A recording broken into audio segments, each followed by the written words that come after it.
करेंगे इसराइल की, जहां पे इसराइल के हमले में ईरान के अब तक 742 लोगों की मौत की खबर सामने आ रही है।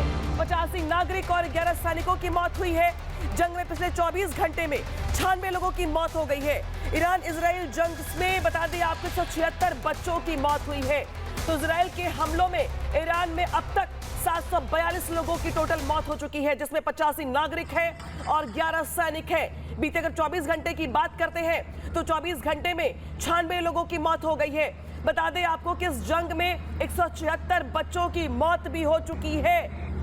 इस बीच एक और बड़ी खबर आ गई है, जहां पे उत्तरी इजराइल में बज रहे हैं जंग के सायरन। तो उत्तरी इजराइल में अब जंग के सायरन बज रहे हैं, क्योंकि यहां पर कभी भी हमला हो सकता है।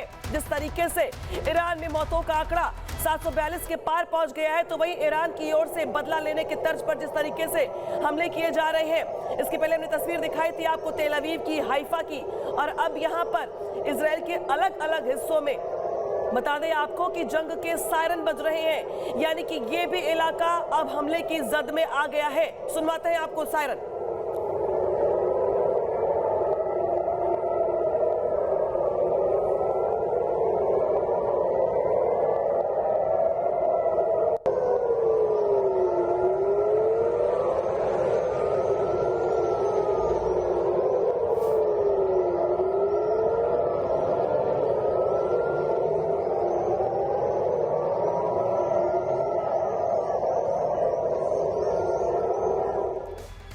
तो उत्तरी इजराइल में जंग के सायरन बज रहे हैं। इसके पहले हमने बताया था आपको कि किस तरीके से हाइफा और तेल अवीव में बर्बादी का मंजर देखने को मिला, तो वहीं अब उत्तरी इजराइल में भी जंग के सायरन बज रहे हैं। यानी कि यहाँ पर भी ईरान की ओर से पलटवार के तौर पर जोरदार हमला हो सकता है। तो वहीं दूसरी ओर ईरान में मरने वालों का आंकड़ा 742 के पार पहुंच गया है। इस बीच एक और बड़ी खबर आ गई है, जहां पे दुबई में एक बिल्डिंग पर ईरान ने बड़ा हमला किया है, जहां अमेरिकी मिलिट्री के लोग तैनात थे और यहां पर बिल्डिंग पर ईरान की ओर से जोरदार हमला किया गया और इस हमले के बाद अफरा तफरी का माहौल रहा। बता दें आपको, देखिए किस तरीके से जोर की आवाज होती है, धमाके की आवाज आती है, और इस बिल्डिंग पर मिलिट्री के लोग तैनात थे जिस बिल्डिंग पर ईरान की ओर से हमला किया गया। हालांकि इसके पहले याद दिला दें आपको, दुबई एयरपोर्ट के पास भी हमला किया गया था, जिसमें एहतियात के तौर पर एयरपोर्ट को बंद कर दिया गया। तो वहीं दुबई में बिल्डिंग पर ईरान का जोरदार हमला। अल्लाहू अकबर, अल्लाहू अकबर।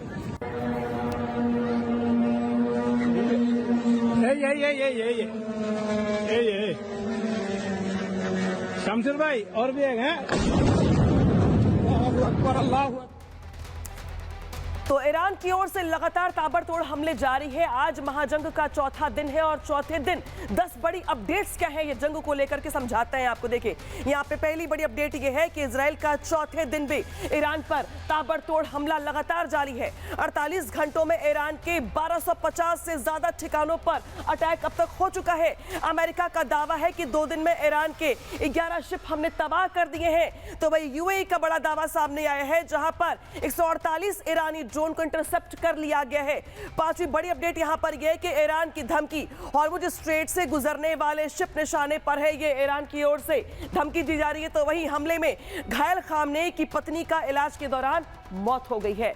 इसके अलावा अगली अपडेट यहां पर यह है कि ट्रंप की चेतावनी है कि ईरान के परमाणु क्षमता खत्म कर मानेंगे। ये अभी भी यहां पे अमेरिका की ओर से दावा किया जा रहा है।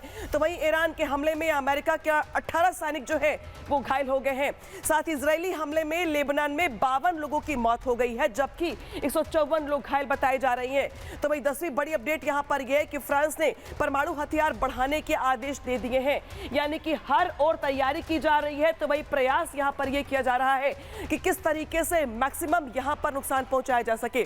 इस बीच बड़ी बात यहां पर यह है कि अमेरिका के राष्ट्रपति डोनाल्ड ट्रंप ने ईरान के एटमी प्रोग्राम पर सीधा वार करने का ऐलान कर दिया है और अब उनके इस ऐलान के बाद मिडिल ईस्ट में नई जंग के साथ नया वॉर छिड़ गया है और माना यह जा रहा है कि फिलहाल ये रुकने या थमने वाला नहीं है। रिपोर्ट दिखाते हैं आपको इससे जुड़ी।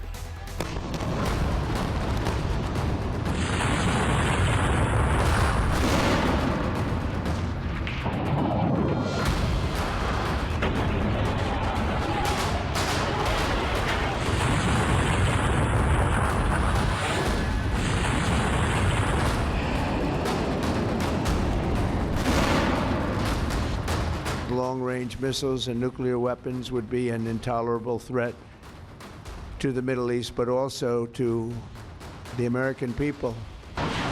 अमेरिका के राष्ट्रपति डोनाल्ड ट्रंप के तेवर से आप समझ ही गए होंगे कि युद्ध फिलहाल रुकने वाला नहीं है। अमेरिका ईरान पर और भी घातक हमले करने वाला है, लेकिन ईरान भी झुकने को तैयार नहीं है और वो अमेरिका के सहयोगी देशों पर लगातार मिसाइलों से प्रहार कर रहा है, जो ट्रंप को रास नहीं आ रहा है।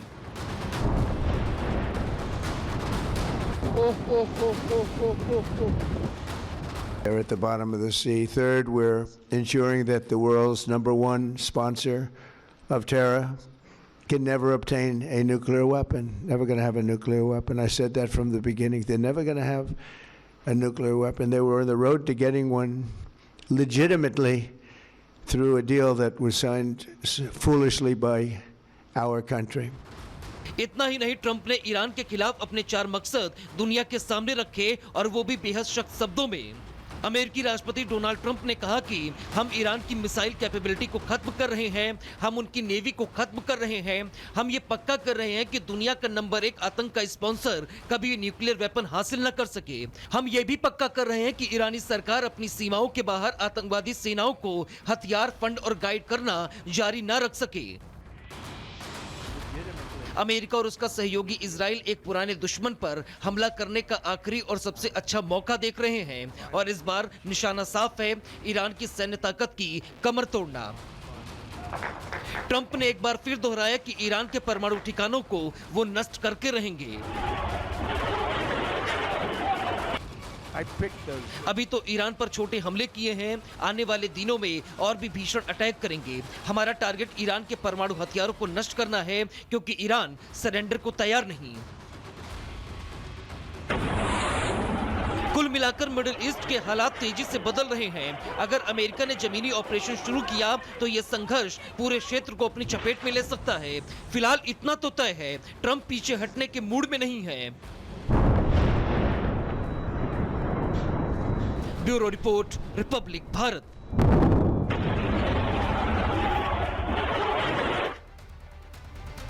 तो ट्रंप की ओर से बड़ा ऐलान कर दिया गया है, तो वही ईरान की तरफ से भी लगातार पलटवार जारी है, लेकिन इस सबके बीच ईरान में मौतों का आंकड़ा लगातार बढ़ रहा है, जो परेशान करने वाला भी है।